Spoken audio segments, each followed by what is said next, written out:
Assalamualaikum warahmatullahi wabarakatuh. Bismillah, walhamdulillah, wassalatu wassalamu ala rasulillah, sallallahu alaihi wasallam. Baik, Anda semua sebelum belajar, kita baca doa terlebih dahulu. Berdoa sebelum belajar. Rabbi zidni ilman warzuqni fahman birahmatika ya arhamar rahimin. Habibah akan menjelaskan tentang kecanduan media sosial. Nah, kecanduan media sosial ini merupakan gangguan psikologis di mana penggunanya menghabiskan banyak waktu untuk mengakses media sosial yang disebabkan karena keingintahuannya itu lebih tinggi. Nah, adanya kurang kontrol diri serta kurangnya kegiatan yang produktif. Jadi ini akan mengakibatkan kurangnya berinteraksi dengan orang-orang sepertinya dengan orang tua,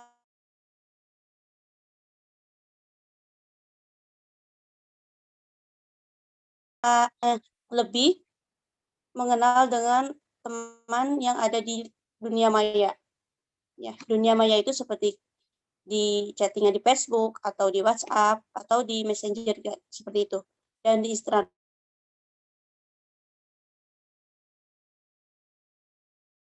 Insta merupakan yang kurang bersosialisasi dengan teman di luar sana. Bahkan tidak mengenal orang-orang yang di sekelilingnya.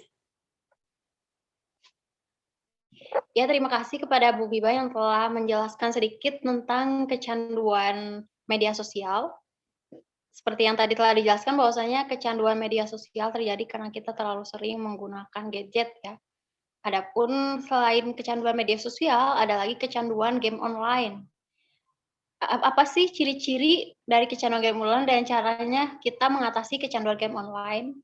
Sebenarnya kecanduan game online itu bisa dialami siapa saja, baik berupa anak-anak, remaja, hingga orang dewasa, semuanya bisa kecanduan game online. Dan sebenarnya tuh game online itu nggak hal yang apa namanya tuh sesuatu yang bahaya gitu jika kita menggunakannya dengan baik gitu ya. Malah bisa menjadikan hal yang menyenangkan untuk mengatasi stres. Namun, kalau misalkan dilakukannya secara berlebihan, nah kebiasaan ini yang bisa berdampak buruk bagi penderitanya.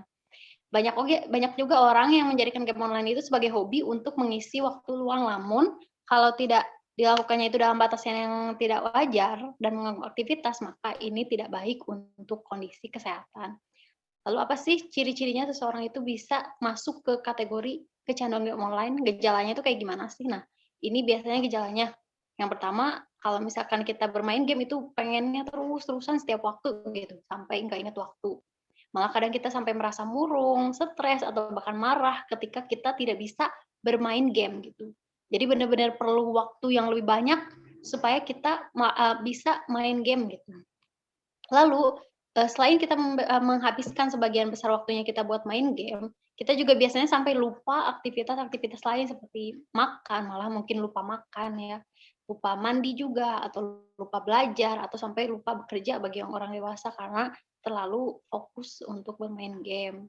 Biasanya juga ketika seseorang punya kecanduan game, itu mereka mengalami masalah di rumah, baik di rumah, di sekolah. Kalau untuk, misalkan seseorang yang usia sudah dewasa mungkin di rumahnya menjadi cekcok dengan istrinya mungkin karena terlalu sering bermain game, atau bila di sekolah menjadi belajarnya kurang karena dia sudah kecanduan game, atau misalkan di kantor, ketika dia harusnya bekerja dia malah bermain game. Nah, itu menjadi masalah-masalah gitu ya. Terkadang juga orang yang sering bermain game atau kecanduan game biasanya dia sering berbohong, karena gimana caranya supaya dia tuh waktunya benar-benar dipakai buat main game gitu, dan bahkan sering menghamburkan uang untuk bermain game. Itu salah satu gejala-gejala atau, ciri-ciri seseorang masuk kategori kecanduan main game.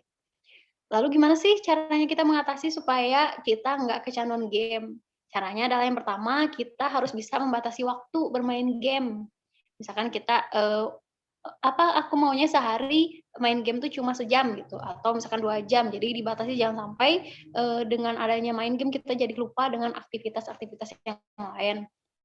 Lalu yang kedua caranya adalah dengan mencari hobi baru. Misalkan saya mau mencari hobi baru supaya nggak terlalu fokus ke game, misalkan dengan bermain alat musik, melukis, olahraga, ataupun misalkan dengan membaca buku. Pokoknya sesuatu aktivitas yang bisa mengalihkan kita dari layar ponsel atau komputer gitu ya. Lalu selanjutnya adalah meletakkan perangkat game di luar kamar tidur atau di luar tempat jangkauan kita. Misalkan kalau kita terlalu sering main game di laptopnya kita taruh di mana gitu. Atau misalkan kita terlalu sering menggunakan game lewat handphone, berarti handphonenya kita taruh dulu di mana gitu, seenggaknya jauh dari tempat kita beraktivitas gitu. Lalu yang terakhir kalau misalkan kecanduannya sudah terlalu berlebih, maka kita harus menjalani namanya psikoterapi. Jadi kita konsul ke psikolog atau psikiater untuk mengatasi masalah tersebut. Jadi kita minta saran atau minta disembuhkan dari posisi kita kecanduan game online. Nanti psikolognya mungkin akan memberikan terapi supaya kita bisa menghilangkan kecanduan kita terhadap game tersebut. Gitu. Sedikit yang saya sampaikan mengenai kecanduan game online. Saya lanjutkan kepada Bapak Jadid.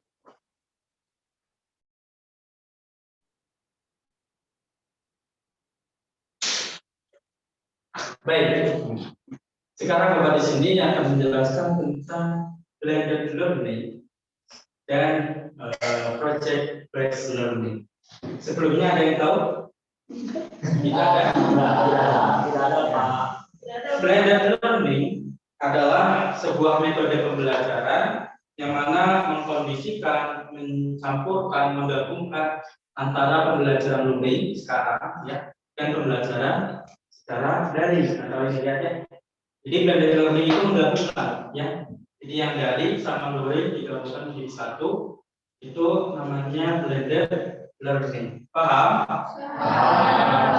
Dan yang kedua ada yang namanya project based learning. Adalah pembelajaran yang menggunakan metode yaitu proyek atau kegiatan. Jadi kalau kita menggunakan project based learning, nanti di akhir sesi atau di akhir kelas nanti kalian dikasih proyek, dikasih tugas, dikasih kegiatan untuk mencatat, untuk mencari narasumber, untuk dikasih pertanyaan. Nah berdasarkan tadi yang telah disampaikan oleh rekan-rekan Bapak tentang apa? Kecanduan game, ya, media sosial dan game online. Baik apa tidak? Tidak. Ya, kalau misalnya dilakukan secara terus-menerus itu tidak baik. Tapi boleh nggak kita main game? Boleh aja, tetapi tidak secara terus-menerus. Nah sekarang sebagai project based learning atau sebagai project untuk kalian, nah di sini Bapak minta masing-masing dari kalian setelah ini silakan cari 5 teman kalian yang di desa kalian atau di kampung kalian ya, cari 5 teman, coba identifikasi teman itu atau cari teman itu yang benar-benar kecanduan game online sama media sosial, kemudian tulis dampaknya. Jadi tanya, misal Sandy tanya ke apa kecanduannya ketika kamu main game online terus, apa nih? Dia tanya, misal kalian menjawab, oh saya tuh kecanduan game online dampaknya 1 jadi malas belajar, 2 jadi susah bersosialisasi, 3 jadi mageran. Nah, misal gitu ya. Nah, ditulis, ketika sudah ditulis lalu kalian cari solusinya ya. Cari solusi di mana teman kalian itu tidak kecanduan terhadap game online atau media sosial. Paham anak-anak? Paham. Oke, mungkin itu saja dari kita ya, dari kita untuk mengajar kalian secara blended learning. Semoga apa yang telah kita ajarkan, apa yang telah kita kasih ke kalian bisa bermanfaat. Dan akhirnya mari kita bersama-sama mengucapkan alhamdulillah, alhamdulillah.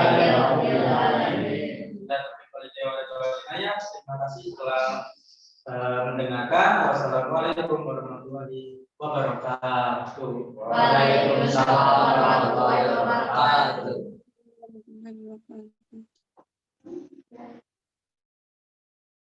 Thank you.